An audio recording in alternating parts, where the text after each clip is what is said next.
Pagi, Rek. Pagi. Wah, kayaknya pada semangat nih. Untuk kabarnya, kalian pada baik-baik gak? Baik.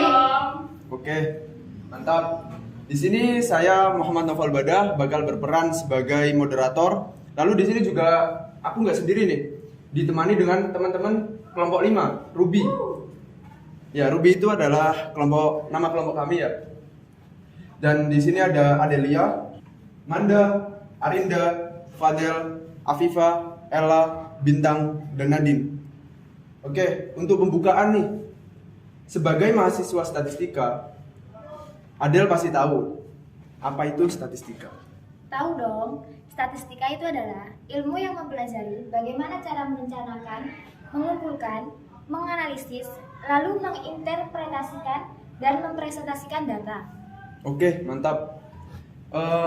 Terus kalau datanya udah diolah dan dipresentasikan, itu gunanya apa ya? Mungkin Manda bisa bantu jawab nih. Gimana, Manda? Nah, dari data itu kita bakal dapat sebuah informasi penting yang bisa dijadikan bahan untuk menyelesaikan atau acuan mengambil tindakan lanjut untuk mencari solusi dari suatu masalah. Oh, gitu ternyata. Oke, paham. Lalu untuk contoh dari penerapan di kehidupan sehari-hari kayak contoh realnya ya dari pengolahan data itu apa sih? Arinda mungkin mau jawab?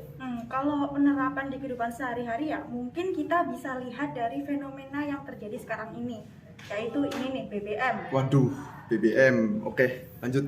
Nah, BPS itu mencatat pada Agustus tahun 2022, bensin mengalami inflasi year on year sebesar 5,75% dan memberikan andil pada inflasi umum sebesar 0,20%. Wow. Nah, kenaikan harga BBM ini disebut sebagai multiplier effect, yakni suatu kenaikan yang akan memicu kenaikan pada sektor-sektor lain seperti bahan pokok dan tarif listrik. Di sini kita bisa tahu bahwa ilmu statistik itu bisa memprediksi adanya kejadian yang akan terjadi seperti kenaikan BBM ini yang benar terjadi saat ini. Wah, ini tadi udah nyinggung kenaikan BBM ya. Mungkin selanjutnya kita bisa bahas kenaikan BBM nih. Oke. Menurut pandangan Afifa nih ya, apa Anda setuju dengan kenaikan BBM di tahun ini? Kalau aku sih setuju ya, Bet ya, karena kenaikan harga termasuk dalam perbaikan sasaran.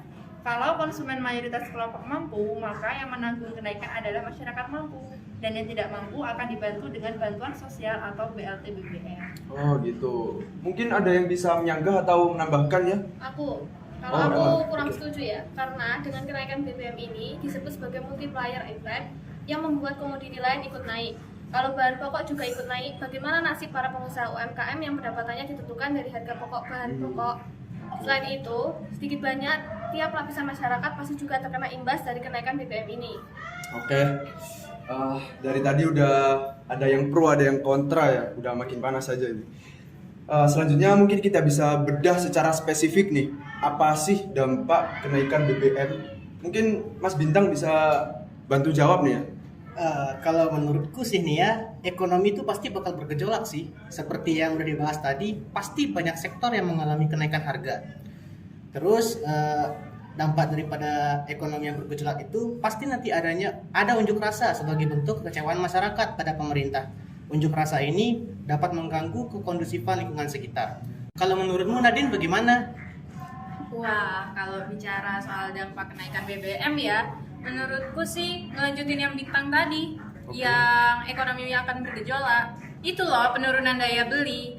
Ekonomi akan bergejolak karena sektor-sektor akan mengalami kenaikan harga. Wow. Nah, ini meningkatnya harga jual menyebabkan masyarakat pada kelompok ekonomi rendah kesulitan menghadapi cash flow jangka pendek. Selanjutnya, peningkatan angka pengangguran.